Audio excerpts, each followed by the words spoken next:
सर्वेभ्य नमो नमः। मित्राणी, स्वागत है आपका संस्कृत शिक्षा में और मैं बिंदु शर्मा। आज हम एक नया ग्रंथ करने जा रहे हैं, कादम्बरी। यदि हिंदी में भी इन कथाओं का हमें पता होता है तो भी कई प्रश्न हल करने में हमें सहायता मिलती है। तो आइए प्रारंभ करते हैं। मित्राणी, कक्षा थोड़ी सी लंबी हो सकती है, लेकिन ये बहुत ही महत्वपूर्ण कक्षा है, इसलिए अंत तक बने रहिए। देखिए, कादम्बरी प्रारंभ करते हैं।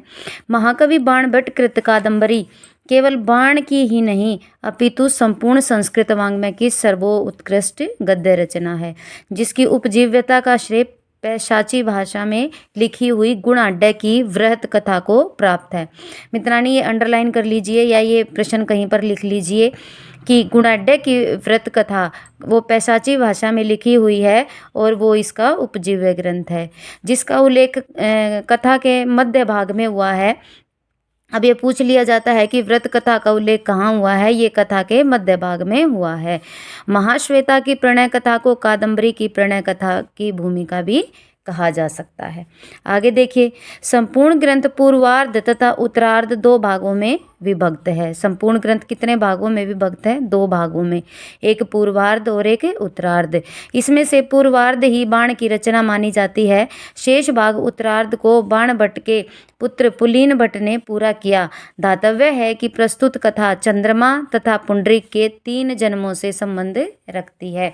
ये कथा चंद्रमा के 3 जन्मों से संबंध रखती है। आइए देखते हैं। महाकवि बाणभट्ट अपनी कथा का प्रारंभ करते हुए कहते हैं कि विदिशा नाम की एक नगरी थी। किस नाम की नगरी थी? विदिशा नाम की नगरी थी, जहाँ शूद्रक नामक परम तेजस्वी राजा राज्य करता था, जिसे आज भिलसा के नाम से जाना जाता है। जिसे आज किसके नाम से जाना जाता है? भिलसा के नाम से।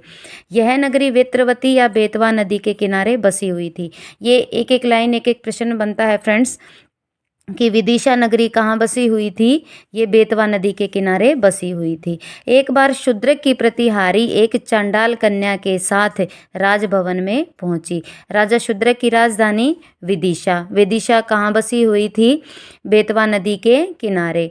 और राजभवन में कौन पहुंचा? एक चांडाल कन्या पहुंची। किसके साथ? एक प्रतिहारी के साथ। उस चांडाल कन्या के हाथ में एक बहुत ही सुंदर तोता था और जिसका नाम था वैशंपायन। यानी चांडाल कन्या किसको लेकर पहुंची? शूद्रक के भवन में वैशंपायन नामक तोते को महाराज की सेवा में समर्पित किया। उस तोते ने महाराज शूद्रक के सम्मुख अपने पूर्व जन्म की कथा को जिस रूप में निवेदित किया वह इस प्रकार है। तो अब हम यहाँ से समझते हैं कि शूद्रक के दरबार में एक चांडाल कन्या आई और चांडाल कन्या के हाथ में एक तोता था, वैशंपायन। अब वैशंपायन जो है वो अपने पूर्व जन्म की कथा सुनाता है। विंध्य के दुर्गम वन में एक बहुत बड़ा अत्यंत पुराना शालमली वृक्ष था। उस वृक्ष के कोटर में मेरे माता पिता यानी तोते के माता पिता शुक दंपत्ति रहते थे।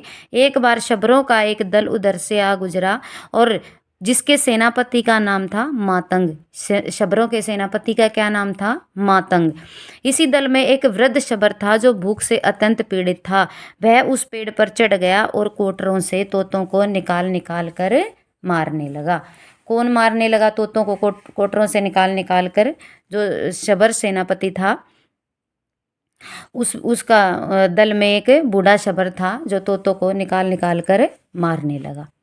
अब तोता बताता है कि मेरी माँ तो प्रसव वेदना से पहले ही मर चुकी थी। उसकी माँ उसको जन्म देते समय मर चुकी थी। फलतः मैं अपने पिता की गोद में सिमट गया। दुर्भाग्य से उस दुष्ट ने मेरे पिता का भी गला दबाकर उन्हें निष्प्राण करते हुए पृथ्वी पर पटक दिया। पिताजी के पंखों के बीच सिमटा हुआ उन्हीं के साथ मैं वृक्ष के नीचे सूखे पत्तों के ढेर पर जा गिरा।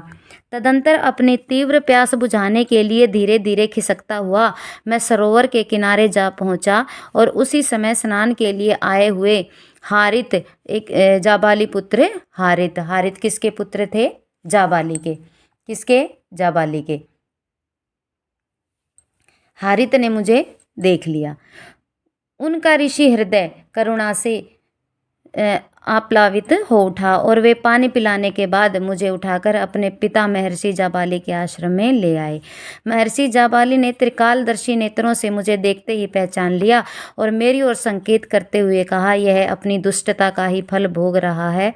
महर्षि जाबाली की इस रहस्यमयी वाणी को सुनकर समस्त मुनियों ने मेरे विषय में जानने का कौतूहल उत्पन्न हो गया। उन मुनियों की जिज्ञासा का समाधान करते हुए महर्षि जाबाली ने मेरे पूर्व जन्म की कथा को कहना प्रारंभ किया।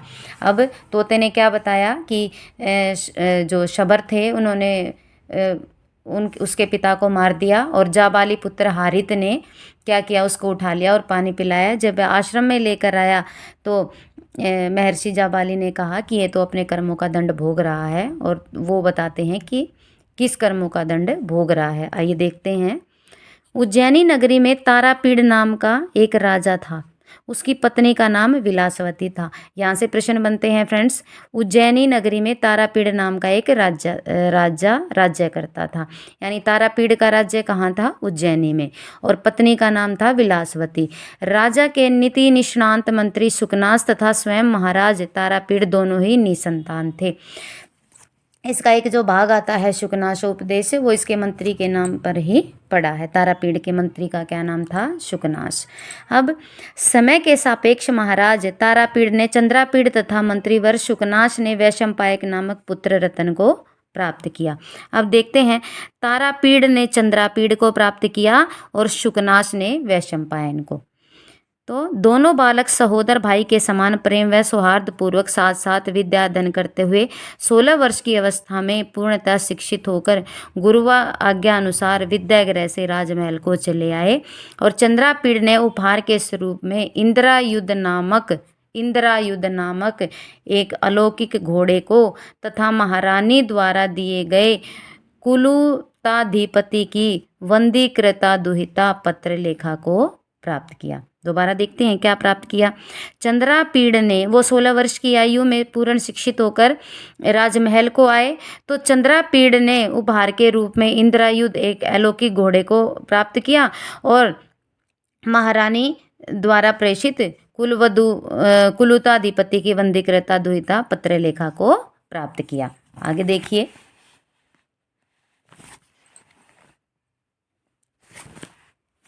जब चंद्रापीड़ युवराज बन जाता है, तब युवराज पद पर अभिषिक्त होने के पश्चात महामंत्री शुकनाश के उपदेशों को अत्यंत शालीनता पूर्वक आत्मसात करके चंद्रापीड़ ने इंद्रायुध घोड़े तथा वैशंपायन के साथ 3 वर्ष तक चलने वाली दिग्विजय यात्रा के लिए प्रस्थान किया। वो दोनों इंद्रायुध घोड़े को लेकर वो चल पड़े दिग्विजय के लिए। इसी दौरान किन्नर युगल का पीछा करते हुए अच्छोद सरोवर में महाश्वेता आश्रम में जा पहुंचा। इसी दौरान किन्नर युगल का पीछा करते हुए अच्छोद सरोवर महाश्वेता के आश्रम में जा पहुंचा। चंद्रापीड़ द्वारा पूछे जाने पर चंद्रापीड़ वहां पर पहुंच गया। महाश्वेता ने आप बीती संपूर्ण कथा को कह सुनाया, जो इस प्रकार है। अब महाश्वेता अपनी कथा सुनाती है। देखिए तो वो क्या कहती है कि गंधर्व राज हंस ने चंद्रवंश उत्पन्न गौरी देवी से विवाह किया, तो मैं उन्हीं हंस गौरी की उत्पन्न महाश्वेता हूँ। अर्थात महाश्वेता के माता पिता का क्या नाम है? हंस और गौरी। धीरे धीरे मेरी बाल्यावस्था समाप्त हुई और शरीर में युवावस्था का संचार हुआ। इन्हीं दिनों एक बार अपनी माता के साथ स्नान करने के लिए मैं अच्छोद सरोवर पर आई। यहाँ मैंने किसी अलौकिक पुष्प की सुगंध का अनुभव किया, जिसे महर्षि श्वेतकेतु तथा भगवती लक्ष्मी के मानस पुत्र पुंडरीक ने अपने कान के ऊपर धारण कर रखा था। अर्थात पुंडरीक के माता पिता का क्या नाम था? महर्षि श्वेतकेतु और भगवती लक्ष्मी। और महाश्वेता के माता पिता का क्या नाम था? हंस और गौरी। तो पुंडरीक ने उसको अपने कान के ऊपर लगा रखा था। मैंने पुंडरीक के मित्र कपिंजल से उस अनुपम सौंदर्य वाले पुंडरीक का परिचय ज्ञात किया और हम दोनों परस्पर एक दूसरे की ओर आकर्षित हो गए। पुंडरीक अपनी पुष्प मंजरी को मेरे कानों में स्थापित कर ही रहे थे तो मेरे कपोल स्पर्श जन्य रोमांच से उनकी अक्षमाला उनके हाथ से गिर गई, जिसे अत्यंत चपलता पूर्वक मैंने अपने गले में धारण कर लिया और बदले में अपनी मुक्तावली उन्हें समर्पित करते हुए अपनी माँ के साथ राजमहल में आ गई। अब आगे देखिए, कुछ समय पश्चात कपिंजल से पुंडरीक की कामा अभिभूत दशा का समाचार सुनकर जब मैं उससे मिलने के लिए इस स्थान पर आई तो पता चला कि उसकी आत्मा परमात्मा में विलीन हो चुकी है। किसकी? पुंडरीक की। इस समय चंद्रमंडल से बाहर निकलता हुआ कोई पुरुष इस पृथ्वी तल पर आया और पुंडरीक के मृत शरीर के साथ पुनः आकाश में विलीन हो गया। इस प्रकार इस आश्चर्यजनक घटना को देखकर जिज्ञासावश कपिंजल भी उन्हीं के पीछे उड़ता हुआ आकाश मंडल में तिरोहित हो गया। तभी से पूर्वोक्त आकाशवाणी के अनुसार अपने प्रियतम के पुनर्मिलन की प्रतीक्षा में मैं योगिनी वेश में इस आश्रम में भगवान शिव की सेवा में संलग्न हूँ। कौन है? यह है महाश्वेता। और पुंडरीक की मृत्यु के बाद वो दोबारा उससे मिलने की इच्छा से उस आश्रम में रह रही है और भगवान शिव की सेवा कर रही है। मेरे इस निर्णय से खिन्नचित्त मेरी अन्यतम सहेली चित्ररथ मदिरा की पुत्री कादम्बरी, यहाँ इन तीनों के माता पिता का नाम आया है तो इसको मार्क कर लीजिए, अलग से लिख लीजिए। चित्ररथ मदिरा की पुत्री कादम्बरी ने भी मेरे विवाह पर्यंत ब्रह्मचर्य व्रत धारण करने का निर्णय ले लिया। अर्थात कादम्बरी ने भी क्या कहा कि मैं भी अब जीवन भर विवाह नहीं करूंगी। आत्म विषयिणी इस कथा को सुनाने के बाद कादम्बरी के दृढ़ निश्चय से दुखित महाश्वेता चंद्रापीड़ के साथ हेमकूट स्थित कादम्बरी के पास चली गई। अर्थात महाश्वेता और कादम्बरी एक साथ रहने लगी। प्रथम दर्शन में ही चंद्रापीड़ और कादम्बरी एक दूसरे पर आसक्त हो गए और पारस्परिक प्रेमालाप से पूर्व ही शीघ्रत उज्जैनी वापस लौटने का, आगे देखिए, पिता का संदेश पाकर विवश होकर सेनापति पुत्र मेघनाथ के, अब सेनापति के पुत्र का क्या नाम था? मेघनाथ के संरक्षण में पत्रलेखा को कुछ दिनों के लिए कादम्बरी के पास ही छोड़कर तथा वैशंपायन को सैन्य दल के साथ आने के लिए कहकर चंद्रापीड़ ने अत्यंत शीघ्रतापूर्वक राजधानी के लिए प्रस्थान किया। पत्रलेखा को कहाँ छोड़ दिया? पत्रलेखा को छोड़ दिया कादम्बरी के पास और खुद वो जल्दी निकल गया और वैशंपायन को क्या बोला कि बाद में तुम अब राजधानी में आना, किसके साथ? सैन्य दल के साथ। चंद्रापीड़ के उज्जैनी पहुंचने के कुछ दिनों के बाद मेघनाथ जब वापस आई हुई पत्रलेखा ने कादम्बरी की विरह व्यथा और उसकी उलाहना पूर्वक उक्तियों को कह सुनाया। अर्थात कादम्बरी की सारी बातें किसने बताई उसको? चंद्रापीड़ को किसने बताई? पत्रलेखा ने, जिससे कादम्बरी विषयक चंद्रापीड़ का प्रेम और भी प्रदीप्त हो उठा। कुछ दिनों बाद अच्छोद सरोवर सैन्य दल जब उज्जैनी वापस लौटा तो सैन्य दल के माध्यम से यह जानकर महामंत्री शुकनाश को बहुत कष्ट हुआ कि वैशंपायन ने एक विक्षिप्त व्यक्ति की भांति व्यवहार करते हुए अच्छोद सरोवर पर ही ठहरने का निश्चय करते हुए राजधानी वापस लौटने से इनकार कर दिया, क्योंकि उसने महाश्वेता को देख लिया था। लेकिन युवराज चंद्रापीड़ को पूर्णतः विश्वास था कि वैशंपायन निर्दोष है। फलतः वह वैशंपायन से मिलने के लिए अच्छोद सरोवर की ओर चल पड़ा। वहां पहुंचने पर उसे महाश्वेता द्वारा यह सूचना मिली कि अपने अभद्र व्यवहारों के कारण वैशंपायन शापित होकर अपने शरीर का परित्याग कर चुका है। इस हृदय विदारक असहनीय समाचार को सुनकर चंद्रापीड़ भी अपनी चेतना को संभालने में असमर्थ होता हुआ मृत्यु की गोद में सो गया। अब चंद्रापीड़ की भी मृत्यु हो जाती है और उधर से वैशंपायन की भी मृत्यु हो जाती है।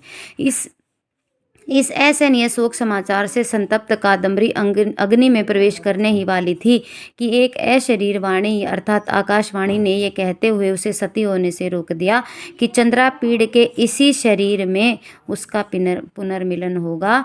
इसी दौरान देखते ही देखते पत्रलेखा एकाएक उठी और इंद्रायुध के साथ सरोवर में कूद गई। कौन? पत्रलेखा। किसके साथ? इंद्रायुध के साथ। इंद्रायुध कौन था? घोड़ा। तदंतर ही लोगों ने देखा कि कपिंजल और जो पुंडरीक का मित्र था कपिंजल, वो सरोवर से निकलता हुआ चला आ रहा है। यानी जो ये था कपिंजल था, ये कौन था? जो वो इंद्रायुध। तो कपिंजल ने महाश्वेता को बताया कि पुंडरीक का शरीर चंद्रलोक में सुरक्षित है।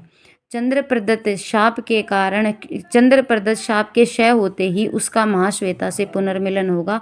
उसने यह भी बताया कि प्रमादवश आकाश मार्ग में एक वैमानिक द्वारा, ये क्वेश्चन हमने किया है आज, वैमानिक द्वारा शापित होकर वह इंद्रायुध घोड़े के रूप में पशु योनि को प्राप्त हो गया था। चंद्रापीड़ की मृत्यु के साथ ही वैमानिक के शाप का अंत होने से उसे पुनः पूर्व रूप की प्राप्ति हुई है। वैमानिक ने शाप दे दिया था, इसलिए वह घोड़ा बन गया। अब उस शाप की समाप्ति हुई, इसलिए वह अपने पूर्व रूप में आ गया। इस वृत्तांत को सुनने के बाद इंद्रायुध महर्षि श्वेतकेतु के पास चला आया। महर्षि जाबाली के मुख से अपने पूर्व जन्म की उपयुक्त रहस्यमय कथा को सुनकर शुक अपने भविष्य को जानने के लिए अत्यंत अधीर हो उठा और उसकी इस अधीरता से क्षुब्ध ऋषियों ने उसे बताया कि उसके पूर्ववर्ती दोनों जन्मों में पुंडरीक और वैशंपायन, जो शुक था वही पुंडरीक था और वही वैशंपायन था, उसकी भांति उसका ये जीवन भी बहुत ही छोटा होगा। आगे देखिए।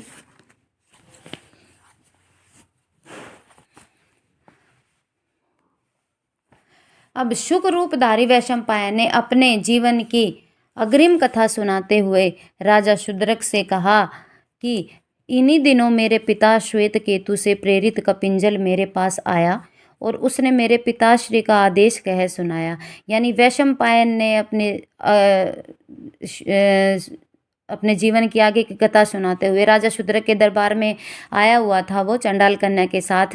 तो उससे कहा कि इन्हीं दिनों मेरे पिता श्वेतकेतु से प्रेरित होकर कपिंजल मेरे पास आया और उसने मेरे पिताश्री का आदेश कह सुनाया कि अग्रिम संदेश मिलने तक मुझे जाबाली आश्रम में ही रहना चाहिए। लेकिन मैं अपने आप को संभाल न सका और महाश्वेता से मिलने की उत्कंठा में आश्रम से उड़ चला, परंतु बीच में ही इस चांडाल कन्या ने मुझे बंदी बना लिया और आज यह आपकी सेवा में मुझे समर्पित करने के लिए लेकर आई है। शुक की कथा का अवसान होने पर चांडाल कन्या ने शूद्रक को बताना प्रारंभ किया कि मैं पुंडरीक की माता लक्ष्मी हूँ और मैंने ही इस शुक को उसके पिता श्वेतकेतु की आज्ञा की अवमानना के दुष्परिणाम से बचाने के लिए मार्ग में ही इसे बंदी बना लिया।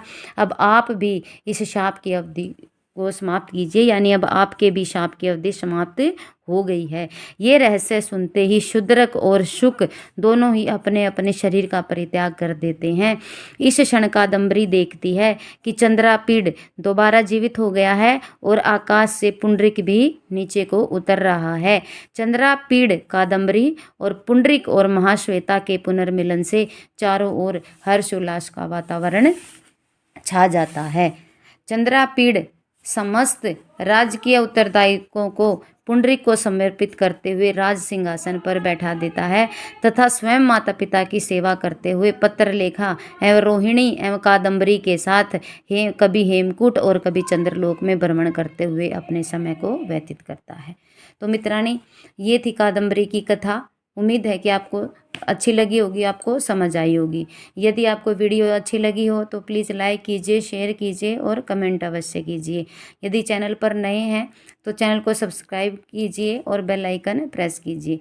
मेरी यही कोशिश रहती है कि हम जो भी कक्षा में कार्य करते हैं वो आपको कक्षा में ही याद हो जाए। तो आज के लिए बस इतना ही। अपना समय देने के लिए धन्यवाद। इसके जो बहुविकल्पीय प्रश्न हैं 200 प्रश्न, उसकी सीरीज हम चला रहे हैं, वो हम अवश्य करेंगे अगले 2 दिनों में। तो अब के लिए बस इतना ही। धन्यवाद। नमो नमः।